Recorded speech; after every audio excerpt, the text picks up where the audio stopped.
Vamos a analizar este otro problema. También se trata de un tren de engranes compuesto. ¿Por qué especifico que es un tren de engranes compuesto? Nuevamente podemos comenzar identificando brazo, engranes centrales y engranes satélites. El brazo, nuevamente, es un elemento que no tiene dientes, soporta o carga engranes y gira sobre el eje principal.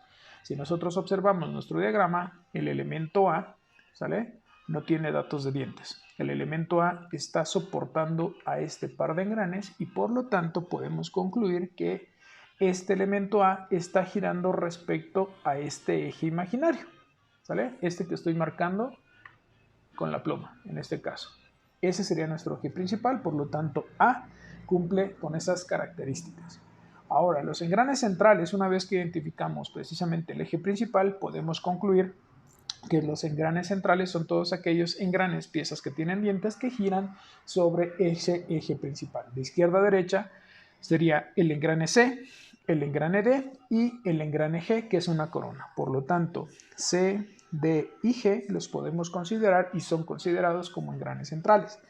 Los engranes satélites finalmente van a ser aquellos engranes que giran sobre el brazo y tocan a mis centrales. Los únicos elementos o los únicos engranes que están girando sobre el brazo vendrían siendo el engrane E y el engrane F.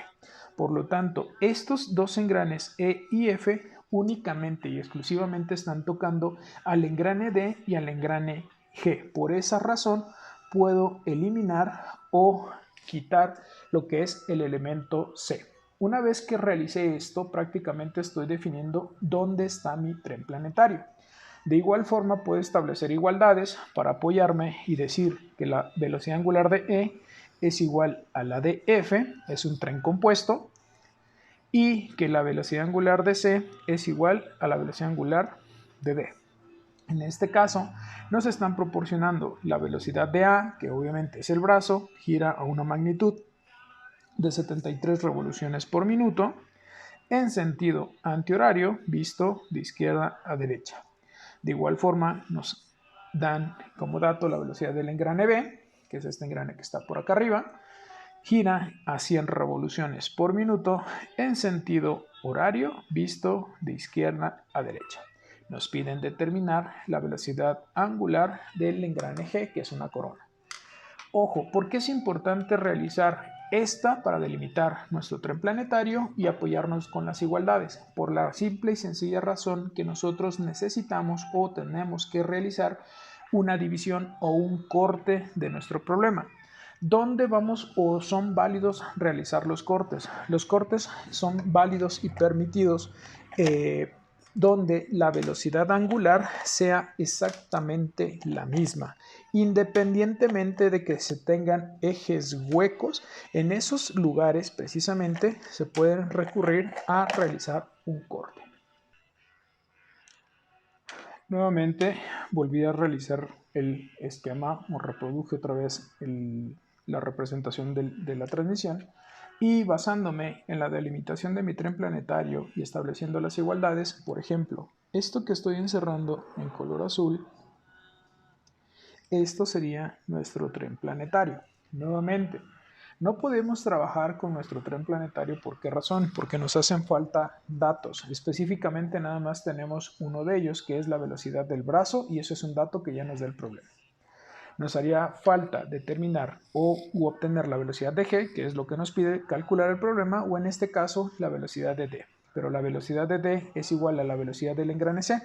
Por lo tanto, y casualmente, de este otro lado, tengo un TOS. Por lo tanto, tenemos que desarrollar primero este TOS para posteriormente poder trabajar con nuestro sistema planetario.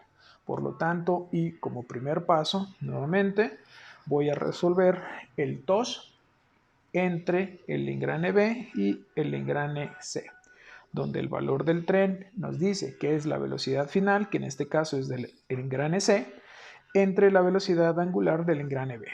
Esto sería la velocidad de C, que es una incógnita, entre la omega de B, que nos están indicando que gira a 100 RPM en sentido horario. Por lo tanto, este valor lo voy a representar como menos 100. Nuevamente llega una ecuación con dos incógnitas, en teoría no podría resolverla. Sin embargo, el valor del tren, de igual forma, lo puedo determinar como el número de dientes del engrane inicial, que es B, entre el número de dientes del engrane final, que es C. B, en este caso, tiene 20 dientes y C tiene 40. Por lo tanto, en este caso, ese valor del tren de igual forma nos da la pauta y podemos decir que se trata de un reductor de velocidades. Específicamente, y en este instante puedo volver a colocar los signos. Ojo, en este caso nos da la referencia que estemos percibiendo el movimiento parados de izquierda hacia derecha. El engrane B, por el hecho de girar en sentido horario, esta flecha la represento que iría hacia abajo. El engrane C tendría que moverse contrario, punta con punta. Como van contrarios, obviamente el valor del tren puedo especificar que es negativo. Vuelvo a igualar estos dos valores del tren, quedándome como menos 0.5 es igual a omega de C entre menos 100. Por lo tanto, la omega de C sería menos 0.5 por menos 100.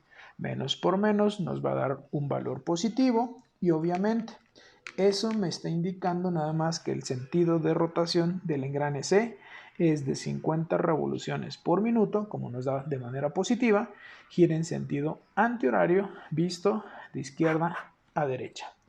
De igual forma puedo especificar que la omega de C es igual a la omega de D y con la misma magnitud, por obvias razones, están sobre el mismo eje.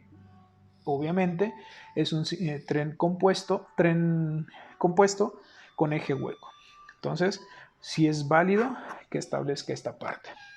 La segunda parte del problema, ahora sí, es trabajar con nuestro sistema planetario, donde entendamos que el último engrane que se mueve es la corona G, el brazo nos indican que es A, donde inicia nuestro movimiento es D menos omega de A. Por lo tanto, y colocando valores, nuevamente, G es nuestra incógnita, no supongo nada, ni signos ni sentidos de rotación, menos de la ecuación.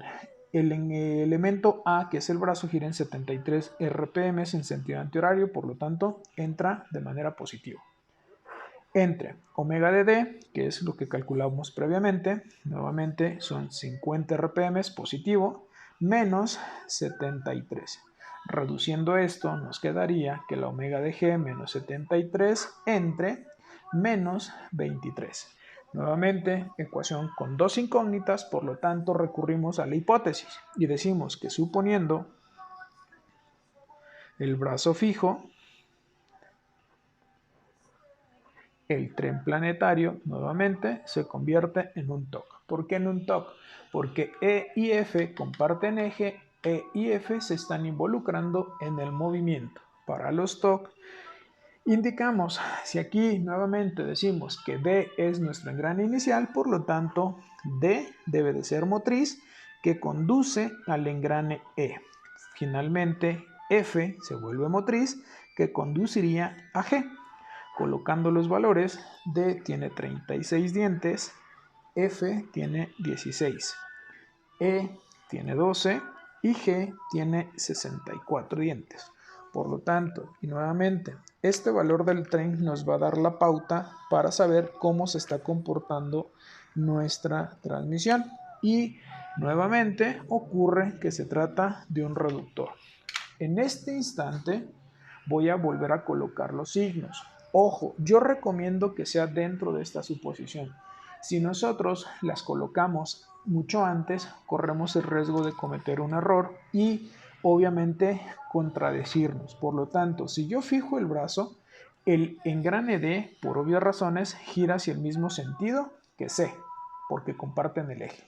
El engrane E tendrá que girar hacia abajo, F hacia abajo, porque nuevamente comparten el eje. Aguas con el engrane G, como es una corona y F es un engrane interno, estas siempre van a girar hacia el mismo sentido. Por lo tanto, también G estaría girando hacia abajo. El inicial D y el final G giran contrarios, por lo tanto, este valor del tren se vuelve negativo. Nuevamente, este valor del tren lo voy a sustituir en esta primera ecuación, quedándonos de la siguiente manera. menos 0.75 es igual a omega de G menos 73 entre menos 23. Por lo tanto, la omega de G nos queda menos 0.75 por menos 23, todo esto más 73. La omega de G finalmente, menos por menos va a dar más 73 nos da una magnitud de 90.25 revoluciones por minuto. Como nos dio un resultado positivo, aquí nos estaría indicando que G estaría girando realmente en sentido antihorario, visto de izquierda a derecha.